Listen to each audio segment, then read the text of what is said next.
ఇవాళ as a human బీయింగ్గా first మన భగవద్గీతలో కానీ ఎక్కడ చెప్పినా కూడా మీ డ్యూటీ ఏంటి? మీరు భూలోకంలోకి వచ్చిన తర్వాత మీ తల్లిదండ్రులు మిమ్మల్ని పెంచి మీకు ఒక పద్ధతి ఇచ్చి పెళ్లి చేసి మీ సంతానం అయిపోయినాక మీ బాధ్యత ఎవరు? యాజ్ ఎ ఫాదర్గా మీ కొడుకుల బాధ్యత మీది. కొడుకులు కూతుర్లు వాళ్ళని బాగా సక్రమంగా చదివించుకొని వాళ్ళకి పెళ్లిళ్ళు చేసి సెటిల్ చేయటం వరకే మీ బాధ్యత. వాళ్ళ పిల్లల్ని మీ బాధ్యత కాదు, వాళ్ళ బాధ్యత, మీ కొడుకుల బాధ్యత. మీరు అప్పుడు ఎవరు? మీ తల్లిదండ్రుల్ని, మీ పిల్లల్ని పెంచి మీ తల్లిదండ్రులను చూసుకోవాల్సిన బాధ్యత మీ ఈ రెండింటి జనరేషన్. మీరు అది చేస్తే అంత హ్యాపీగా ఉంటుంది. మీకు ఎంత కావాలి? సపోజ్ నాకు ఒక 5 లక్షలు ఉంటే చాలు, నెలకి 5 లక్షలు ఉంటే అందులో ఎంతో సేవింగ్ ఉంటుంది, అదే నాకు ఎక్కువ. సరే, నా పరిస్థితి ఎప్పుడు ఇలా ఉంటుందో తెలియదు, ఓకే 10 రెట్లు తీసుకోండి, 10 రెట్లు సంపాదన పెట్టుకోండి మీరు, 10 రెట్లు దానికి. ఆ తర్వాత ఏం చేయాలి? వీటికి ప్రయారిటీ ఇవ్వకూడదు. ఎక్కడన్నా ఎక్సెప్షన్లు వస్తాయి, ఎవడోడు వస్తాడు, చేసి పడేయాలి. First point. 2, మీకు సొసైటీ మనం ఎక్కడి నుంచి వచ్చాం, ఎక్కడికి ఇచ్చింది, ఈ తర్వాత మంది కాదు. మీరు ఒక లే డౌన్ చేయండి. నెక్స్ట్ వాళ్ళకి ఆపర్చునిటీస్ క్రియేట్ చేయండి. ఆపర్చునిటీస్ క్రియేట్ చేసి నెక్స్ట్ జనరేషన్, ఇప్పుడు సంపద అంతా సృష్టించబడ్డది, ఇది దేనికి? భావి తరాలను కూడా దృష్టిలో పెట్టుకొని. ఇప్పుడు మైనింగ్ అని చెప్పి మనకి ఏం కావాలో తీసుకోవాలి ప్రకృతిలో నుంచి. నా చేతిలో మైనింగ్ లైసెన్స్ ఉందని చెప్పేసి నేను హెవీ ఎక్విప్మెంట్ పెట్టి మొత్తం దోసేసుకుంటే భావి తరాలకి ఎక్కడుంది? ప్రకృతి ధర్మం అక్కడే కదా నశిస్తుంది. మా గురుగారు చెప్పారు అదే మాట. ఇన్ని కొండలు ఇన్ని ఇచ్చి ఫ్యూచర్ వాళ్ళకి పని చేసుకొని రోజు ఇన్ని తట్ట తీసుకొని అమ్ముకుంటే వాళ్ళకి వచ్చేదాన్ని, మొత్తం నా చేత మిషన్ పెట్టి మొత్తం వేసి నేను మనీ చేసేసుకుంటే నెక్స్ట్ జనరేషన్కి ఎక్కడ ఉంది? బ్యాలెన్స్ పోతుంది కదా, వాళ్ళ పని పోతుంది కదా. ఆ బాధ్యత తీసుకోవాలి కదా మన ఈ సొసైటీలో. మనం అది క్రియేట్ చేయాలి కదా. ఇప్పుడు మీరు చెప్పిన యాంగిల్లోనే మిమ్మల్ని ప్రశ్న చెప్పండి. ఇప్పుడు మీరు రాబోయే రోజులకి, అంటే మీ నెక్స్ట్ జనరేషన్కి మీరు ఒక ప్లాట్ఫామ్ క్రియేట్ చేసి, మీరు కొన్నాళ్ళు సినిమాలు తీశారు, నటించారు, అయిపోయింది, దాన్ని మూలన పెట్టేశారు. ఇప్పుడు మీరు ఒక ప్రొడక్షన్ హౌస్, రామానాయుడు గారు అలా చేశారు కాబట్టి ఈ రోజున ఒక స్టూడియో, దానికి ఒక సెటప్, స్ట్రక్చరు, సురేష్ బాబు గారు కానీ, వెంకటేష్ బాబు గారు, ఇప్పుడు రాణా, అభిరామ్, అందరూ దాన్ని సాగు చేస్తున్నారు, కల్టివేట్ చేసి నిలబెడుతున్నారు. మీరు what are you doing for your posterity, for your generations down the line అంటే ఏం చెప్తారు సార్? కరెక్ట్, మీరు అన్న పాయింట్ 100% కరెక్ట్. అంటే ఐ డోంట్ నో, నాకేదో పర్పస్ ఉంది, నాకు తెలియదు వాట్ ఈస్ దట్ పర్పస్ అని. నేను వచ్చాను, ఒక స్టేజ్కి వచ్చాను. నేను ఇండస్ట్రీలో సంపాదించానా లేదా తెలియదు కానీ పేరు అయితే వచ్చింది, గుర్తింపు వచ్చింది, ఈ 2 వచ్చినాయి. సంపాదన అనేది నాకు బయటే సంపాదించాను, ఇండస్ట్రీలో నాకు పెద్ద ఇది కాదు. పోగొట్టారు, ఏదో సినిమా వచ్చింది, దాని గురించి అది కాదు. బట్ ఇవాళ నేను వాట్ ఐఎమ్ డూయింగ్, నేను ఒక ఫార్మాస్యూటికల్ కంపెనీ ఏదో రన్ చేస్తున్నాను, అది రన్ అవుతుంది. మంచి పీక్స్ చూశాను, కష్టాలు చూశాను, అయినా కూడా స్టడీగా దాన్ని సిస్టమేటిక్ గా నిలబెట్టి రన్ చేసుకుంటూ వెళ్తుంది. 150 మంది దాని మీద పని చేస్తున్నారు, తిరుగుతుంది, అది వెళ్ళిపోతా ఉంది, సెల్ఫ్ సెన్సరింగ్ అయిపోయింది. ఇప్పుడు నేను ఎవరన్నా క్యారెక్టర్స్, నేను సినిమా ఏ రోజు మానేశాను, 5 years అవుతుంది. అదే చెప్తున్నాను నేను. సినిమాలు అంటే వద్దు, మనం హీరోలు వెనకాతలు పరిగెట్టలేము, వాళ్ళు అడిగిన రెమ్యునరేషన్ ఇవ్వలేము, వాళ్ళు మన మాట వినరు, ఓకే దండం. నేను అది మానేసిన తర్వాత నటుడుగా ఎందుకు మానేశారు? నేను నటుడు కూడా చేయట్లేదు. ఎందుకు చేయట్లేదంటే వెళ్తే షూటింగ్కి వెళ్తే మనకు ఒక పాత అలవాటు ఉండే, అన్ని ప్రతిదీ ముందలే. ఆడకి వెళ్ళిన తర్వాత అప్పుడు కూర్చొని వాళ్ళు ఒక క్యారవాన్లో తీసుకెళ్ళి కూర్చోబెడతారు, బయట రాలేము. తర్వాత ఎవరు మాట్లాడేదానికి ఎవరు ఉండరు, సీనియర్ అనో లేకపోతే ఏదో వాట్ ఎవర్ ఇట్ మేబీ మాట్లాడేదానికి ఏవి ఉండవు. వస్తున్నారు సార్ అంటారు. మనం ప్రొడక్షన్ మేనేజర్ కూడా టైం చెప్పడు. మనం ముందు రోజు సార్ రేపు 8 గంటలు పొద్దున్న రండి సార్, మనం చేయాలి ఫోన్. వాళ్ళు అది పాత రోజులు వాళ్ళు చేసేవాడు, మనం అడగాలి. మీరు పొద్దున 9 అంటే మనం 9కి వెళ్తాం, ఆడ ఎవరు ఉండరు, ఇది ఉండదు. సో ఆడ మన వెయిటింగ్ ఎప్పుడు పిలుస్తారని వాళ్ళకే తెలియదు. రాస్తా ఉంటారు, ఎప్పుడు వస్తుందో క్యారెక్టర్, ఏ టైంకి వస్తుందో తెలియదు. ఇది అనుభవించాను కదా సార్ నేను అనుభవించే. ఇప్పుడు నా ఇన్నర్ కాన్షియస్నెస్ లో నేను ఎందుకు ఇక్కడ కూర్చోవాల్సిన పని? రెమ్యునరేషన్ తీసుకోవట్లేదు, మానేశాను ఎప్పుడో 5 years పైన అయింది. ఏం చేశాను, ఎవరికన్నా ఉపయోగం అనుకుంటే ఫస్ట్ లో వాళ్ళు అడిగితే బాబు ఏదో ఒక అనాథ శరణాలకి ఇవ్వమని ఆ డబ్బును వాళ్ళ చేత పంపించేవాడిని. ఓకే, నేను తీసుకునేవాడిని కాదు. ఎవరన్నా ఆబ్లిగేషన్ అడిగితే మరీ తప్పదు అనుకుంటే చేస్తా. ఇప్పుడు ఏమవుతుంది, ప్రతి ఒక్కరు ఆబ్లిగేషన్ అంటున్నారు, వెళ్తున్నాం, గుర్తింపు ఉండదు, అసలు సినిమా వస్తుందో రాదో తెలియదు, తెలీదు. ఆబ్లిగేషన్ కోసం చేయాల్సి వస్తుంది 1-2, కానీ కొన్ని ఎప్పుడన్నా మంచి సినిమా చేసి ఉండొచ్చు, కానీ గుర్తింపు కూడా లేనప్పుడు ఎందుకు చేయాలి మనం? ఆ టైం వేస్ట్ కదా, మన టైం అన్ని ఆపుకొని అదే దాన్ని పొద్దున్న ఇంకో దీని మీద దీన్ని చేసుకోవచ్చు పెట్టుకోవచ్చు కదా కదా. అనే యాంగిల్ ఒకటి. That is one. నేను చేసేది ఏదో నేను ఈ చేత్తో చేసేది ఈ చేత్తో తెలియదు, తెలియదు. నాకు ఆ విషయం నాకు తెలుసు. అది అనవసరం మనకి, అది కాదు.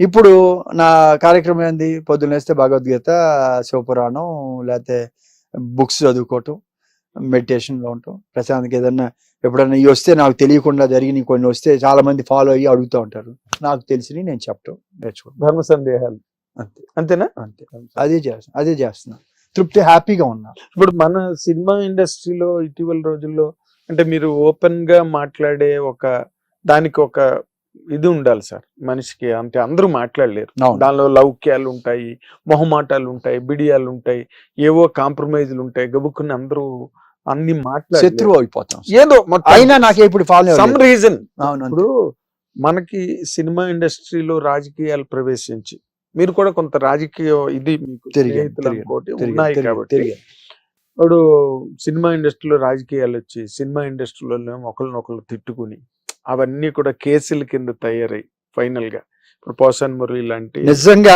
మీరు టాపిక్ ఎత్తారు. నేను చాలా సార్లు చూసి పోసాని గారి ఇష్యూని నాకు కోపం వచ్చింది. ఆయన సంబంధం లేకుండా అలా మాట్లాడుతుంటే ఎందుకయ్యా నీకెందుకు మానేవయ్యా అని చెప్దామని. ఎందుకంటే అసలు ఊగిపోతూ మనిషి, అవసరం లేదు కదా. ఇప్పుడు మనకి ఏది ఎవరు మేల్చేయరు, మన దేనికోసం వాడుతున్నారో తెలియదు. అసలు అంత ఆవేశపడిపోయి ఊరిపోయి దండం పెట్టి సార్ చంపొద్దండి మీరు కావాలంటే, అసలు అది చూస్తే నాకే 2 సార్లు ఫోన్ కూడా ఆన్ చేశా మాట్లాడదామని. ఎందుకయ్యా నీకు ఇవన్నీ చెప్దామని.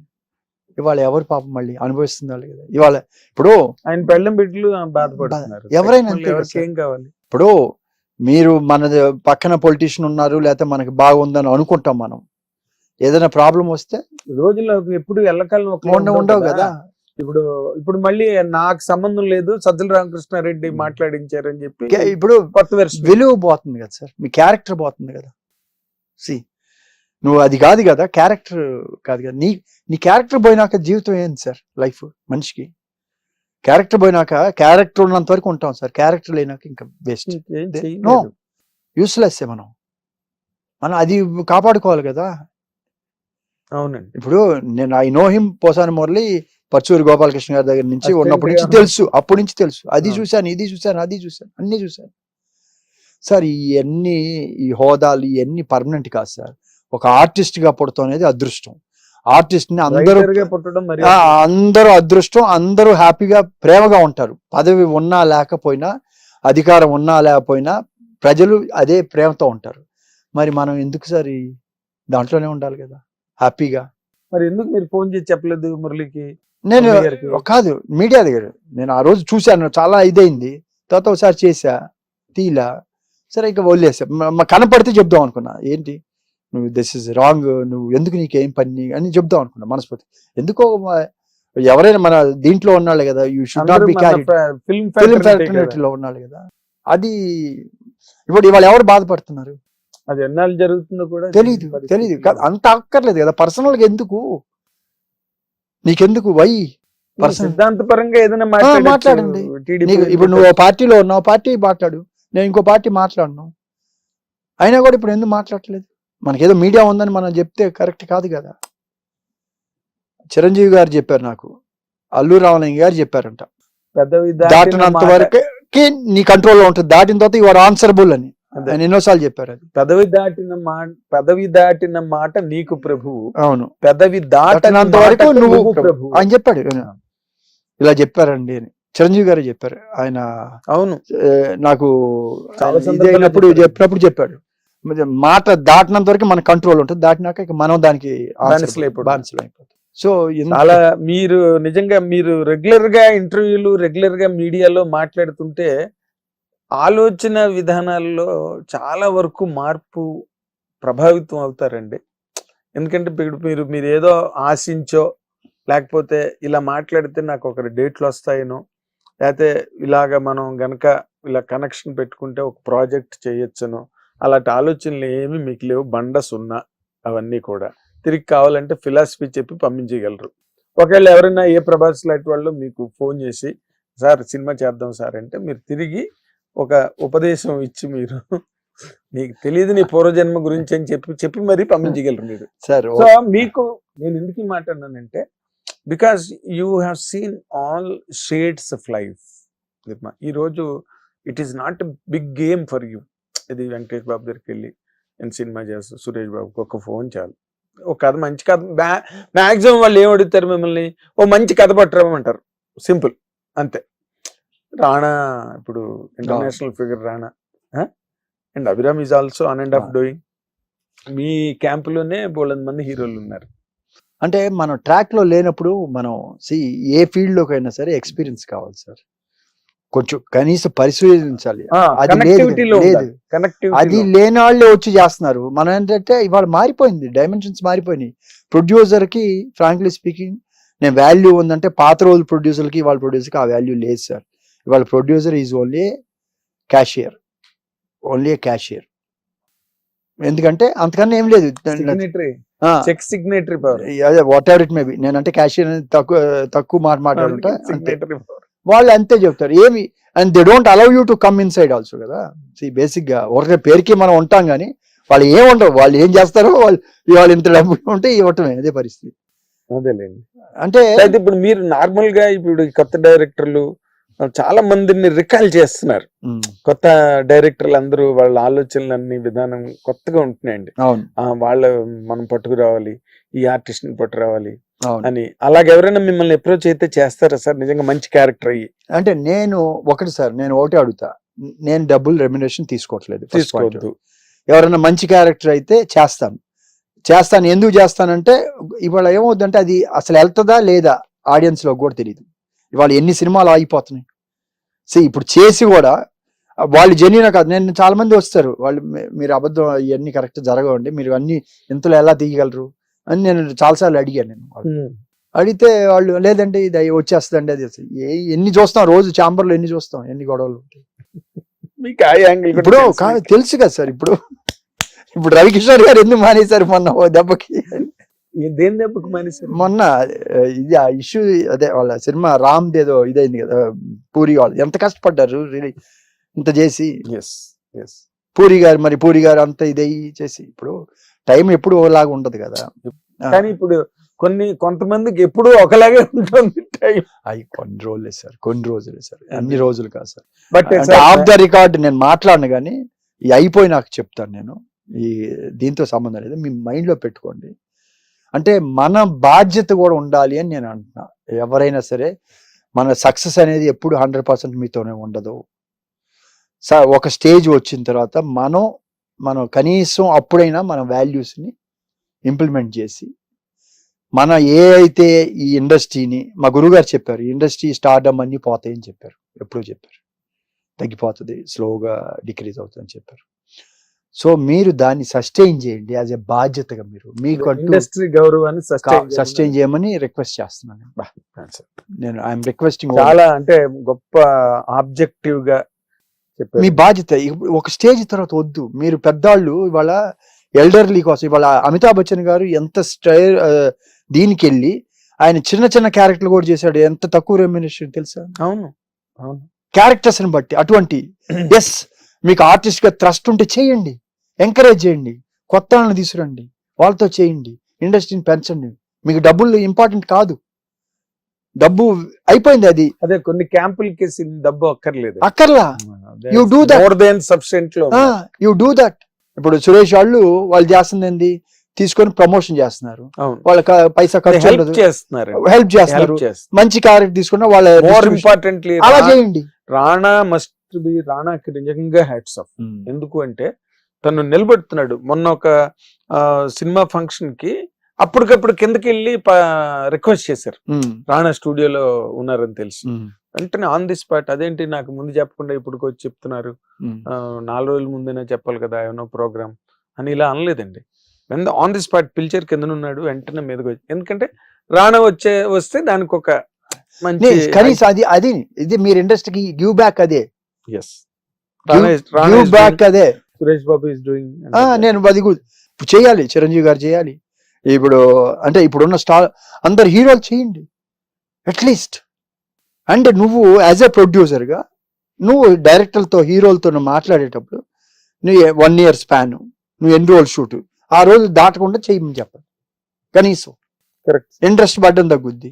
తర్వాత మీ హీరోలకి చెప్పండి ఇంత రెమ్యునరేషన్ ఇస్తున్నారు హీరోలకి, will pay only you take monthly, ఇది you pay at the time of. అది కూడా చేయలేరా హీరోలు? హీరోలు డబ్బు ఇవ్వకుండా సినిమా రిలీజ్ కాదు కదా. ఏ ముందలు డబ్బులు తీసుకోవాల్సిన అవసరం ఏముంది? హ్యాట్స్ ఆఫ్ టు వెంకటేష్ ఆ విషయంలో. నేను ఐ డోంట్ అసలు లాస్ట్ సినిమా రిలీజ్ ముందలు తీసుకుంటాడు, ఏదో 5% 10% మాక్సిమం 10-15% కన్నా తీసుకోడు. సో ఈ సేవింగ్ 90% ఇంట్రెస్ట్ సేవ్ అయినట్టే కదా. మీకు వచ్చే డబ్బే కదా, మీరు ఎందుకు చేయరు? మీ రెమ్యునరేషన్ మీకు వస్తుంది కదా. కరెక్ట్. అందుకనే ఆయన ఎవరు రాజమౌళి గారు చెప్పినట్టు నెలకి ఎంత తీసుకోండి, ఓ 10 లక్షలు. మంచి స్కూల్ సెట్ చేశారు. అది ఉండాలి, అది కంటిన్యూ చేయాలి నేను అంటున్నా. But it's not happening in every camp. చెయ్యాలండి యాజ్ ఏ రెస్పాన్సిబుల్ సోషల్ అదే నువ్వు చేసే సేవ. యూ డోంట్ నీడ్ ఎవరినో బాగుపాటు చేయక్కల, నువ్వు చేసే నువ్వు చేసుకో. ఒక్కటి చాలు. నాకు ఒక పెద్ద ప్రొడ్యూసర్ చెప్పాడు, ఒక పెద్ద హీరో వీళ్ళిద్దరు ఉన్నప్పుడు, సార్ మీకే సార్ వెంకటేష్ హీరో, మీకు అసలు చాలా ప్రొడ్యూసర్ మనిషి ఆయన, మాకేం ముందలే తీసుకుంటారు అంటే. ఆయన కాదు, వేరే హీరోలు మాకు ముందలే 3 షెడ్యూల్లో ఇచ్చేసేవని, మాకు వడ్డీలు ఎంత అవుతున్నాయి సార్. ఆ వడ్డీలు సేవ్ చేసినా మిగిలినట్టే కదా ప్రొడ్యూసర్. అది కూడా ఇండస్ట్రీకి హెల్ప్ చేసినట్టే నేను అనేది. అది యువర్ రెస్పాన్సిబిలిటీ. నీ దగ్గర లేనప్పుడు నీకు ఎగ్గొడతారు. నీకెవరు ఎగ్గొడతారు? ఒక హీరోకి ఎవరు ఎందుకు ఎగ్గొడతారు? అమ్మో ఇంకేమైనా ఉందా? వై అంటే దాని మీద సేవ్ అవుద్ది కదా వడ్డీ అన్న కనీసం. Correct sir. చాలా థ్యాంక్స్ అశోక్ కుమార్ గారు. ఎందుకంటే మీతో మాట్లాడితే అన్ని మిళితం అయిపోతాయి. దానిలో నిర్మాణ రంగం, నటన రంగం, ఆధ్యాత్మిక రంగం అండ్ వేదాంతంగా ఎలాగ ఆలోచించాలి, how to come out of this human hassles, మానవ జీవితంలో మన చుట్టూరా అల్లుకున్న విశ్వలయాలు, వాటిని ఎట్లా ఛేదించాలి. And it's a great real, in fact I don't call it as an interview, it's a great discourse. అంటే ఒక్కటే సార్, నేను ఈ ఇంటర్వ్యూ చూసిన ప్రతి ఒక్కరికి చెప్తున్నాను, నేను ఎవరిని హట్ చేద్దాం అనే ఉద్దేశంతో కానీ రెఫరెన్స్లకు ఓన్లీ ఎగ్జాంపుల్స్ పేర్లు మాట్లాడాను తప్పితే, నేను ఒక్కరికే మీ అందరికీ నమస్కారం పెట్టి చెప్పేది, ఏ ఇండస్ట్రీస్ నుంచి పైకి వచ్చారో, ఇవాళ మనకి ఈ పొజిషన్ ఇచ్చిన ఇండస్ట్రీని దృష్టిలో పెట్టుకొని, ఇండస్ట్రీకి మన సైడ్ ఏం మేలు చేస్తే బాగుంటుందని మీ అంతటి మీరు ఆలోచించుకొని, ఒక స్టేజ్ 130 కోట్లు 140 కోట్ల మంది కన్నా ఉన్నత స్థానంలో మనం భగవంతుడు ఇచ్చాడంటే, మీరు గత జన్మలో చేసిన పుణ్యం వలన మీకు ఈ పరిస్థితి వచ్చింది. రేపు కూడా మీకు అది ఇంకా మంచి రావాలంటే మీ డ్యూటీ మీ పిల్లల వరకు అంతవరకే. మీరు మీ తల్లిదండ్రుల్ని మీ పిల్లల్ని చూసుకోవాల్సిన బాధ్యత వరకే. ఆ పైన వాళ్ళ పిల్లలు చూసుకుంటారు. ఏమీ లేకుండా మీరు ఇంత కష్టపడి ఈ స్టేజ్కి వస్తే మరి మీ పిల్లలు ఇంకా అంతకన్నా గొప్పవాళ్ళు అవుతారు కదా. ఇన్ని ఫెసిలిటీస్ ఇచ్చినప్పుడు మీరెందుకు వాళ్ళు సంపాదించాల్సింది కూడా మీరే సంపాదించి ఇవ్వాల్సిన అవసరం ఏముంది? మీ డ్యూటీ మీరు చేయండి. మిగతాది భావితరాలకి, అంటే మీ జనరేషన్కి, మీకు నెక్స్ట్ జన్మకి కానీ ఏదైనా ఆ డబ్బుని మీ ఏ సొసైటీ అయితే మీకు ఇచ్చిందో give back to that society, make them. మీకు అది డిపాజిట్, నాట్ మీ పిల్లలకి ఇవ్వటమో లేకపోతే మీ మనవాళ్ళకి ఇవ్వటమో, లేకపోతే అది మీకు కాదు, అది మీకు రుణానుబంధము. ఇది ఎక్కడ చూసినా ఫైనల్ గా మీరు తెలుసుకోవాల్సింది అది రుణమే. కాబట్టి వాళ్ళకి చేయాల్సిన మీ డ్యూటీ చేసి, మిగతా ఒక 55 ఏళ్ల దాకా 60 ఏళ్ల దాకా మీరు చేసిన తర్వాత ఆ పై టైంలో బోనస్లో అట్లీస్ట్ 10% ఆఫ్ యువర్ ఇన్కమ్ని మీ సొంతానికి ఎంజాయ్ చేయండి. ఒక 10% ఏదో ఇలాంటి కార్యక్రమాలకి మీరు లే చేయండి చాలు. That's all. బియాండ్ దట్ మీ మనసుకి ఏది వస్తే, పలానాళ్ళకి ఇవ్వమని నేను ఎప్పుడు చెప్పను. మీ మనస్సుకి ఏది చేస్తే, రోజు టీవీల్లో ఎంతో మంది తీసుకొస్తూ ఉంటారు, పిల్లలు చదువుకోలేక లేకపోతే ఇంకో కండిషన్స్ రకరకాల. స్పందించండి. వాళ్ళు ఎవరో మీకు తెలియక్కలా, ముక్కు మొహం తెలియక్కలా, స్పందించండి, గుప్తదానం చేయండి, ఎవరికి కూడా తెలియనియక్కర్లా. అది మీకు కాపాడుతుంది. మీ పిల్లలకి మీరు ఇచ్చే డబ్బు కన్నా కూడా ఈ మంచి కూడా వాళ్ళకి ఉపయోగపడుతుందని నేను మనసా వాచ నమ్మిన నా గురువులు, నాకున్న చిన్న మిడిమిడి జ్ఞానంతో చెప్తున్నాను. నేను నిత్యం ఆనందంగా ఉన్నాను. భగవంతుడు ఎక్కడో లేడు, మీలోనే ఉన్నాడు. నేను అదే చెప్తున్నాను. అంటే మన క్యారెక్టర్స్ చూసినప్పుడు, పీక్ని చూసినప్పుడు ఇక అది చేయకూడదు కదా మనం. అంటే నేను నటుని కాదు సార్, నేను బాగా ఆర్టిస్ట్ని కాదు, నాకు డ్రామాలు పిచ్చి లేదు, ఏమీ లేదు. కానీ అబ్జర్వ్ చేస్తే రకరకాల క్యారెక్టర్స్ సొసైటీలో ఉన్నాయి. వాటిని చూసుకొని దాన్ని ఇమిటేట్ చేయటం. మనం ఇది ఎక్కామంటే ఇది ఏంటి వెళ్ళొచ్చు అంతే తప్పితే ఇంక వేరేం కాదు కదా. మళ్ళీ ఏం చేస్తే తప్పు, ఏం శిక్ష పడుతుందో తెలుసు కదా. అది గుర్తుంటే మనం మామూలుగా ఉంటాం, తప్పు చేయం. మనం దాని నుంచి నేర్చుకోవాలి. అదే. అంటే జీవితంలో పాత రోజుల్లో మన సినిమాలు ఎంతో చేంజ్ తీసుకొచ్చింది. మాలపిల్ల గాని దాని ఏని- మొదలు గాని ఎన్నో తీసుకుంటే వరకట్న వర విక్రయం, కన్యాశుల్కం, ఎన్ని ఏది సంఘంలో చాలా మంది ఫాలో అయ్యి వాళ్ళు ఎన్టీ రామారావు ప్రధానంగా ఈ సోషల్ మెలాడీస్ మీద, అంటే సాంఘిక రుగ్మతల మీద ఆయన మంచి మంచి ఉమ్మడి కుటుంబం గాని, లేకపోతే వరకట్నం గాని, తల్ల పెళ్ళం గాని, కోడలిద్దిన కాపురం గాని, ప్రతి దానికి ఒక ఇది ఆయన ప్రతిదీ ఒక సోషల్ కాన్షియస్నెస్ తో మాత్రమే సినిమాలు తీసిన ఒక ఏకైక మహానుభావుడు మనం చేతిలో. అందుకని ఆయన దేవుడు అయ్యాడు కదా. ఆయన నాకు తెలిసినంత వరకు ఆయన మహర్షి రాజయోగి. గత జన్మలో మా గురువు గారు చెప్పారు, ఒకానొక క్షణికంలో నేను మానవ జన్మ ఎత్తి సుఖాన్ని అనుభవించాలని అనుకున్నా అంట. అందుకనే భూలోకంలో పుట్టారు ఆయన. ఏది రాజర్షి, ఆయన వెళ్ళిపోయారు ఎక్కడో ఉన్న ఆయన ఒక్క క్షణంలో ఆలోచన వచ్చింది పుట్టాలని, వచ్చి పుట్టారు. బేసిక్ గా మరి ఆఖరి మళ్ళీ సుఖాలన్నీ పోయి దెబ్బతినేశారు కదా. అది కూడా గురువు గారు ఆయన చనిపోయినప్పుడు మేమంతా వెళ్ళినప్పుడు ఆయన గురువు గారు వచ్చారు, ఆడ ఉన్నారు. ఆయన మళ్ళీ పుట్టారు, ఆల్రెడీ పుట్టారు, ఉత్తరాఖండ్ లో ఉన్నారు. అది 6 years లో తర్వాత వెంటనే రాదు జన్మ, కానీ ఆయనకు వచ్చింది. దేర్ అని కూడా మా గురుగారు చెప్పారు. నేను అదే మాట పురంధరేశ్వర గారితో కూడా ఓ రోజు చెప్పా, గురుగారు అంటే మీరు ఇంకెక్కడో ఉన్నారంటే వాళ్ళందరూ ఈ బంధాలన్నీ ఇక్కడ వరకేనండి. మనం ఏమనుకుంటాం అంటే మనం ఓకే మనకి గుర్తు ఇప్పుడు ఎప్పుడో అశోకుడి కాలం నాటి అవి మాట్లాడతాం ఇవాళ, ఆ రాజులు చేసింది. అయ్యో ఎప్పుడు ఎన్నో యుగంలో శ్రీరాముని గురించి చెప్తాం మనం. ఇవన్నీ ఎందుకున్నా వాళ్ళు చేసిన దీనివల్ల మనం జ్ఞాపకం ఉంది. బట్ ఇప్పుడు వాళ్ళకి ఎక్కడ ఉంది? వాళ్ళు అంత చేశారు కాబట్టి ఆ పేర్లు గుర్తు పెట్టుకుని ఇవన్నీ మనం చేస్తున్నాం. మీకేమనిపించింది సార్ దేన్ని? ఎన్టీ రామారావు గారు last quarter of his life, అంటే ట్యాంక్ బండ్ మీద జరిగిన ఇన్సిడెంట్ దగ్గర నుంచి లక్ష్మీపార్వతి అనే ఒక ఆవిడ ఆయన జీవితంలో ప్రవేశించిన తర్వాత ఆయన జీవితం కంప్లీట్ గా డిక్లైన్ లోకి వెళ్ళిపోయి ఈ డిసపియర్డ్ ఫ్రమ్ ది వరల్డ్. అసలు ఆ పార్ట్ని మీరు ఎట్లా విశ్లేషిస్తారు సార్? ఎవరు ఈవిడ? మనకి తెలిసి సినిమా ఇండస్ట్రీలో రామారావు గారు మనందరికి బాగా చాలా చిరపరిచితమైన అత్యంత సన్నిహితమైన వ్యక్తి రామారావు మన అందరికి అండి. అసలు ఆయన జీవితం, ఆయన ప్యాటర్న్ గట్ట మనం చూస్తే అసలు నిప్పుకి చెదపట్టడం అంటే మనం నమ్మాలి అని. దాన్ని ఎట్లా ఆ వ్యక్తి ఎవరు, అంటే ఇక్కడికి ఎందుకు వచ్చారు, రామారావు జీవితంలో ఎలా ప్రవేశించారు అని చెప్పాలంటే మీదైన విశ్లేషణ. అంటే నాదేనే లేదు, మా గురువు గారు గణపతి శాస్త్రి గారు ఉండేవారు. ఆ మ్యారేజ్ చేసేటప్పుడు కూడా గురువు గారు చెప్పింది. ఆయన లేరు ఇప్పుడు, పరమపదించారు. అవును, గణపతి శాస్త్రి గారు. గణపతి శాస్త్రి గారితో నేను క్లోజ్ గా ఫాలో అయ్యాను. రామారావు గారికి లాస్ట్ లో ఆయన పదవి పోయినాక తీసుకెళ్లి పూజలు చేయించి ఏది అవి కూడా చేసాం మేము.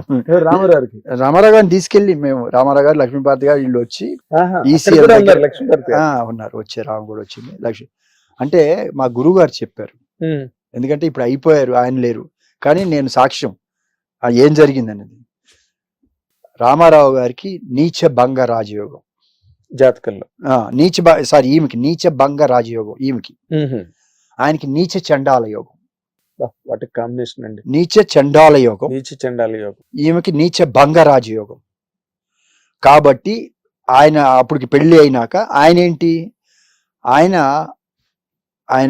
హెల్త్ పదవి పోయిన తర్వాత ఆయన ఒంటరిగా ఉంటూ ఎవరు ఇది లేనప్పుడు ఈమె ఏదో బుక్ రాస్తామని చెప్పి వెళ్ళి అక్కడ సపోర్టివ్ గా ఇది చేసింది. ఆమెని నన్ను ఈ టైంలో ఇది ఉంది, పక్కన నాకు అసోసియేట్ గా ఉంది అనేది ఒక మనసులో ఆయనకి ఆ యొక్క ఇది ఉంది, ఉంది. దాంతో ఆయన ఏం చెప్పలేం. కానీ ఈ మ్యారేజ్ కి ముందర మా గురువు గారుని అడిగారు. మా గురువు గారు ఎందుకు చెప్పారంటే చేసుకోమని గురుగారిని అడిగారు. అడిగితే చేసుకోమన్నారు. ఎందుకు చేసుకోమన్నారు? ఈయనకి పవర్ వస్తుందని. ఈయనకేమో నీచ చండాల యోగం, ఆమెకి నీచ భంగపడే రాజయోగం. ఆ కాంబినేషన్ లో మళ్ళీ పవర్ వస్తుంది. రాలేదు, వచ్చింది కదా. అదే వచ్చింది. అదే సార్, అది 2 years ఉంది పీరియడ్, 2 years వచ్చింది.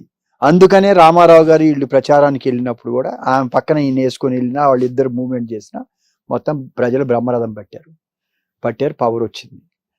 ఆమె నీచ భంగపడే రాజయోగం ఆమెకి, ఈయనకి నీచ చండాల ఒకరి వైఫ్ లక్ష్మీపార్వతి వేరే వాళ్ళని చేసుకుంది కదా. అవును. వాళ్ళ విడాకులు చేయించి, ఆయన పేరు ఏదో ఉంది. అదేలే హరిదాస్ గారు ఏదో ఉంది, ఉమ్. విడాకులు చేయించి మళ్ళీ చేసుకోవాల్సి వచ్చింది. అదేంటి చండాల యోగం కదా. ఓ రామారావు గారి లాంటి వ్యక్తికి అది చండాల యోగం, అది ఇది భంగపడే రాజయోగం. సో ఆయన చెప్పారు కరెక్ట్గా, ఆమె ఏదో పిల్లలు కావాలనుకుంది, ఆయనకి ఏదో కొడుకు పుడితే ఏదో వీర వసంతరాయుడు అని ఏదో అని అనుకున్నారు, అది అంత లేదు. సో ఆమె ఏదో చేసి మొత్తానికి సంథింగ్ హ్యాపెండ్. ఈయన చెప్పారు గురువు గారు 1 వీక్ ముందర వెళ్ళినప్పుడు దూరం పెట్టమని చెప్పారు ఆమెను. అంటే కలిసి ఉండి ఆయనకు అయిపోయింది, పీరియడ్ అయిపోయింది, ఆయనకి అయిపోయింది, ఈయనకి అయిపోయింది. సో ఏం చేయాలి, దూరం అయిపోవాలి. దూరం అవ్వాల, దూరం అవ్వకుండా ఆడ ఉండాల్సి వచ్చింది.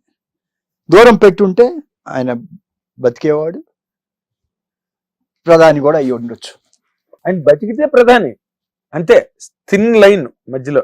ఈయన దూరం పెడతానికి మనసు ఒప్పల, నమ్ముకున్న వ్యక్తిని మోసం చేయడు, మాట మీద నిలబడ్డాడు. అదే నేను అనేది. ఆయన అనుకున్న మాట సిద్ధాంతానికి ఒకరికి అన్యాయం చేయకూడదని ఒక ఏకైక సిద్ధాంతం కోసం ఆయన చేసింది. అదే ఇంకోరైతే ఒక రాజర్షి, అతను అన్ని తెలిసిన వ్యక్తి అలా చేయలేకపోయాడు కదా. చేసి ఉంటే ఈ ఇష్యూ లేదు, అసలు లేదండి, లేదు. మరి దగ్గరికి తీసుకుని పెళ్లి చేసుకోమన్న చెప్పిన వ్యక్తి చెప్పాడు ఆ రోజు, ఆయనే వద్దని చెప్పారు కదా. అవును చెప్పారు. ఎందుకు చెప్పారు, దూరం పెట్టమన్నాడు, దూరం పెట్టమన్నారు. దూరం పెట్టండి అన్నాడు. దూరం అంటే ఇంటర్ఫరెన్స్ అన్ని కట్ చేసి దూరం పెట్టమన్నాడు. అవును, ఆవిడ అన్నిట్లోకి రాజకీయాల్లో దానివల్లనే కదా, దానివల్లనే కదా.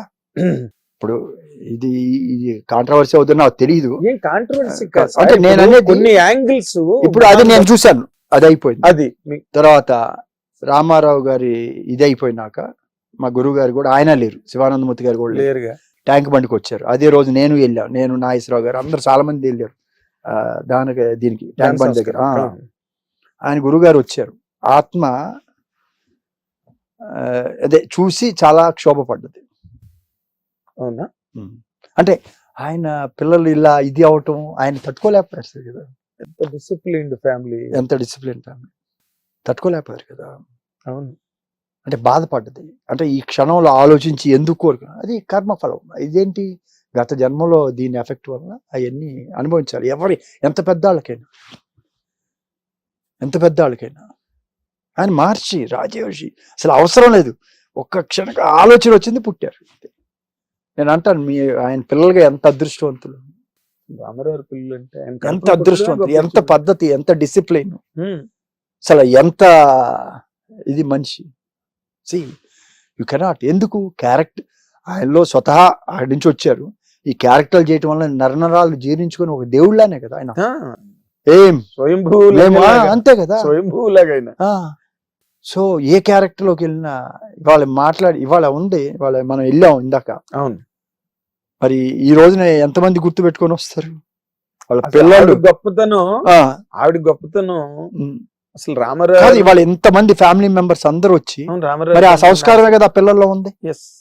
వాళ్ళందరూ ఇవాళ ఎంతమంది చేస్తున్నారు చెప్పండి. ఆయన లేరు, ఆమె లేరు, 100 ఏళ్ళ ఇది ఎప్పుడుదో, కానీ అందరు వచ్చారంటే ఎంతమంది వచ్చారు ఇవాళ. ఇవాళ ఎంతమంది వచ్చి మాట్లాడారంటే ఎక్కడుంది ఆ వాల్యూస్ ఉండే, ఈ రోజుల్లో లేవు అయ్యి. ఎగ్జాక్ట్లీ.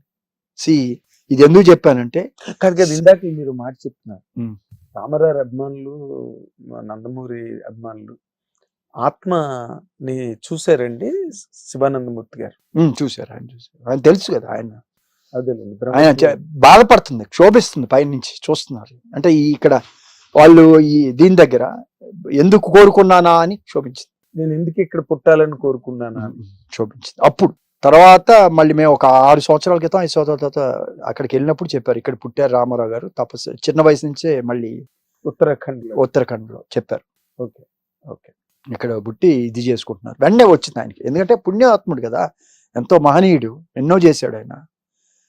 ఆయనకి మామూలు వాళ్ళు జన్మ తీసుకోవాలంటే టైం పట్టొచ్చు వాళ్ళ కర్మలను బట్టి, అలాంటి వాళ్ళకి వెంటనే వస్తుంది. అవునులేండి, వచ్చి సాధనలో ఉన్నారు. అప్పటికి చిన్న కుర్రాడు, బియ్యం పెట్టింది ఆయన. ఎంతమంది ఎన్ని ఆలోచన. చాలా పనులు సార్ నేను ఎందుకు అంటానంటే, మనం ఇవాళ పాత రోజులు అవి లేవు సార్. ఇవాళంతా కమర్షియల్ అయిపోయింది ఎవ్రీథింగ్. ఎంతవరకు ఆత్మబంధం ఉంది, రిలేషన్స్ ఉన్నాయి, అన్ని పోయినాయి. అవును సార్, ఇప్పుడు మీలాంటి వాళ్ళు సినిమా పరిశ్రమని పరిత్యజించి అస్త్ర సన్యాసం చేసి మీరు వేరే కార్యక్రమాల్లోకి వెళ్ళిపోయారు. ఇండస్ట్రీ పడుకోదు కదా, ఎవరో ఒకరు వస్తారు అది ఇండస్ట్రీ. అందుకని వెళ్తది ఆ వాట అలా వెళ్ళి ఇలా పోతా ఉంటది అది అంతే. దాని ఎంతకాలం ఉంటది ఇది? అవును, ఇప్పుడు వాళ్ళు కూడా according to the market expansion వీటిలో పాన్ ఇండియా రావడం, బాహుబలితో అవును, పాన్ ఇండియా 100%. రావడం, దాంతో వేలం వేరు కొంతవరకు మీరు ఇందాక చెప్పినట్టు 200 కోట్లు. సో దానికి ఏం కథ రాయాలి, వాళ్ళు కథ రాసుకుని బడ్జెట్ అంటే అవును, అది లేదు. ఇది ఏంటంటే బడ్జెట్ బట్టి కథ రాసుకునే ఒక వేలం వేరు అవును, ప్రారంభమైంది అవును. అనుకోండి. బట్ పుష్ప అనే సినిమా ఆయనకి వాళ్ళు అలా చేద్దాం అనుకున్నారు, అంత గ్రాండ్ లెవెల్లో చేద్దాం అనుకున్నారు, దానికి ఖర్చులు అయ్యి దానికి అంతకంత కలెక్ట్ చేసింది ఆ సినిమా. వాళ్ళు ఒక పెరాడైమ్ లో వెళ్తున్నారు మైత్రి వాళ్ళు. ఇప్పుడు అదే దిల్ రాజు గారు ఒక పక్కన గేమ్ చేంజర్ చేశారు హైయెస్ట్ డైమెన్షన్ లో, వేరే middle class middle order dimension లో సంక్రాంతి నేను చెప్పిన దాంట్లోనే ఆన్సర్ ఉంది. మీరు ఇందాక అడిగారు అంటే నేను అదే ఇప్పుడు నేను ఉదాహరణ చెప్పాను అనుకోండి, ఒకరు కరెక్ట్ అని చెప్తే రెండో రాంగ్ అవుతుంది. అదే ఉంటుందండి. ఇక్కడే 2 ఆన్సర్స్ ఉంటాయి. మీరు బాగా మీరు అర్థం చేసుకుంటే మీరు చెప్పిన దిల్ రాజు గారిది ఇటు పుష్పది తీసుకుంటే మీకు రెండిటికి ఆన్సర్ ఆడే ఉంది. నేను బడ్జెట్ కథ రాయబడింది, కథకి బడ్జెట్ ఒక హీరో ఒక ప్యాషన్ అతనితో చెయ్యాలనే ఒక దీంట్లో ఒక పెద్ద ప్రొడ్యూసర్ వెళ్ళాడు. ఇక్కడ డెడికేటెడ్ గా చేసిన ఒక వ్యక్తి ఉన్నాడు, సుకుమార్ అనే వ్యక్తి. మీకు ఆన్సర్ ఉంటుంది. నేను I don't want to talk on this. అంటే ఇప్పుడు నేను అంటే కరెక్ట్ గా చక్కగా చెప్పేశారు, అరటిపండు తొక్కవలిచినట్టుగా. అది అర్థం చేసుకున్న వాళ్ళకి అర్థం అవుతుంది. ఎందుకు అర్థం కాదు, అంత మంచి తెలుగులో చెప్తా. ఇప్పుడు నేను వచ్చి ఒకరిని క్రిటిసైజ్ చేయడానికి రాలేదు. నేను కాదు కదా, మనం మంచి చెడు మాట్లాడుకుంటున్నాం సార్, అందులో విమర్శలు ఏమున్నాయి? విమర్శలు ఏం లేవు కదా. అంటే మీ బాధ్యత అని అంటున్నా. నేను కనపడితే నేను చెప్తా, నాకు ఎవరికైనా 1-to-1 లో చెప్తా, ఇది కరెక్ట్ కాదు, మీరు ఆలోచించండి. వింటారా సార్? వినపోవచ్చు, వాళ్ళ కర్మ. వినే పరిస్థితిలో లేదు. ఎవరు నష్టపోతారు అంటే మీకు తెలియదా? దిల్ రాజు గారికి చాలా మంది దిల్ రాజు గారు ఈ సినిమా చేసేటప్పుడు వద్దని చెప్పారు. వద్దు, నష్టపోతారు మీరు. అసలు మీకు ఎక్కడ అవుట్డేట్ అయిపోయింది. చాలా మంది నేను విన్నాను. వినడం కాదు, పత్రిక డైరెక్ట్ గా ఇంటర్వ్యూలో చెప్పారు కొంతమంది. చెప్పారు ఇది సినిమా పోతుంది, చాలా ఇది మొత్తం. ఎవరో చెప్పకూడదా మహానుభావుడు? అందరూ ఇండస్ట్రీ వెళ్ళి అందరూ సంప్రదిస్తారా? లేదు, అక్కర్లేదు అని చెప్తున్నా. అంటే నేను అనేది సార్ ఒక స్టేజ్ వెళ్ళిపోయినాక అయిపోయింది సార్. మళ్ళీ వాళ్ళు పట్టుకొని ఇంకా నేను వాళ్ళతో పెద్ద శంకర్ గారితో తీయాలి, ఆయనే తీయాలి, ఆయన అంటే అనిపించేది. నువ్వు సినిమాలు తీసిన వ్యక్తివి ఒక ఇండస్ట్రీలో, నీకు తెలీదా? ఆ భ్రమలో పడిపోతాం. అదే Ram Charan, Shankar combination, Thaman music sir. Young లో అన్ని వస్తాయి సార్. ఒక స్టేజ్ వెళ్ళిపోయి పీక్ వెళ్ళాక ఆడ ఉండవు సార్, ఏముండదు సార్. అది డెడికేటెడ్ దాని మీద ఉన్నాడు. మీరు ఇందాక చెప్పినట్టుగా వెంకటేష్ చెప్పాడు కదా, అవును, పీక్ లోకి వెళ్ళిపోతే ఇంకా పీకిందే పీకుతుంటే పీక్ కాదు సార్. ఒక పైకి వెళ్ళినాక నేనైతే సార్ నేను తప్పట్ను. మనిషికి అసలు ఎంత కావాలి డబ్బు? 140. ఇది ఇర్రెలవెంట్ మ్యాటర్.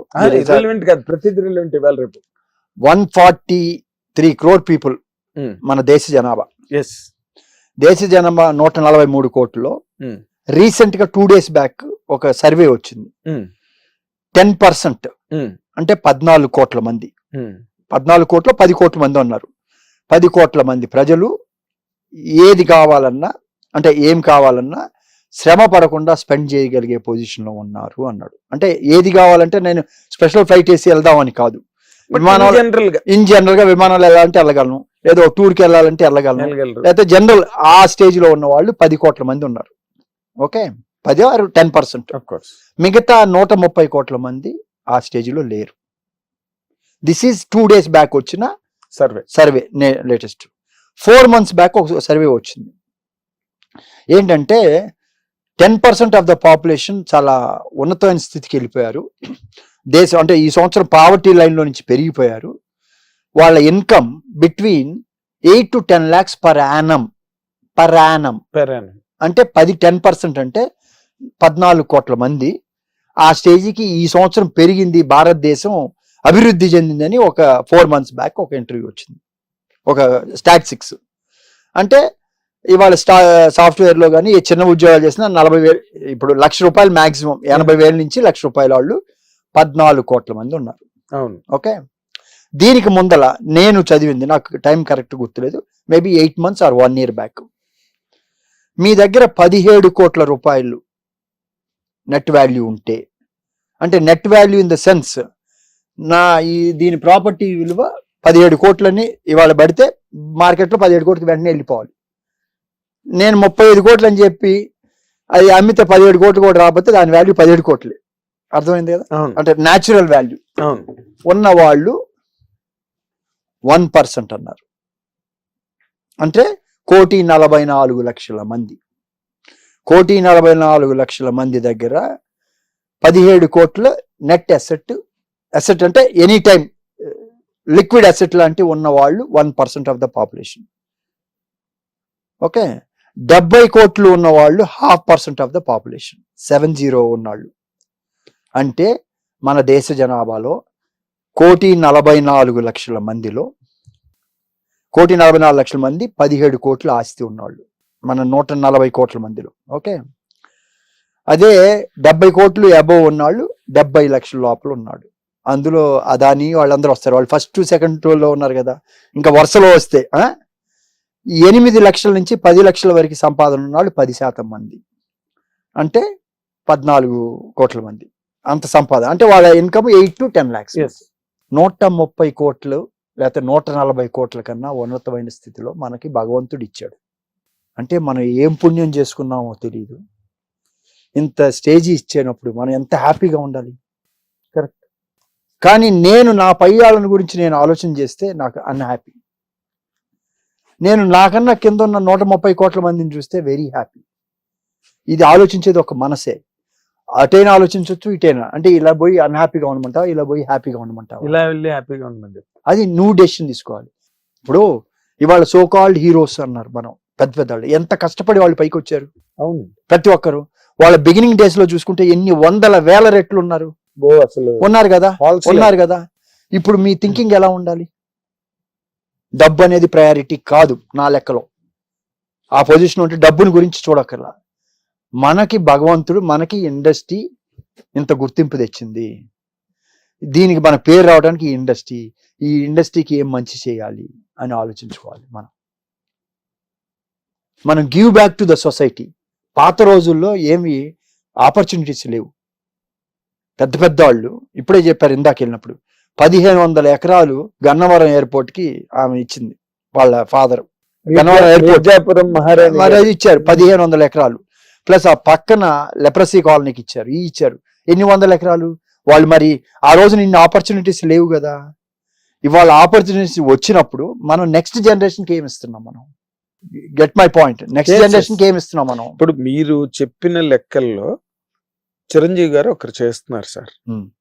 చిరంజీవి గారు is paying back to the society, giving back. Blood bank పెట్టారు, ఐ బ్యాంక్ పెట్టారు.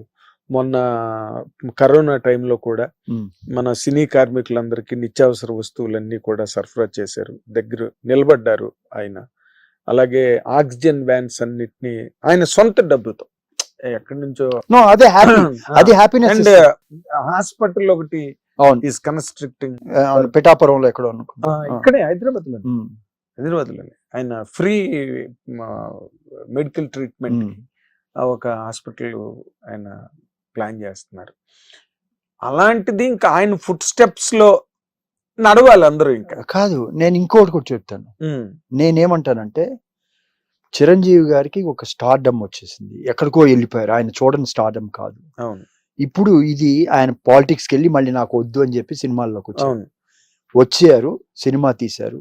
ఫస్ట్ ప్రొడక్షన్ చాలా పెద్ద సూపర్ సక్సెస్, 150 పెట్ చేశారు, అద్భుతంగా ఉంది.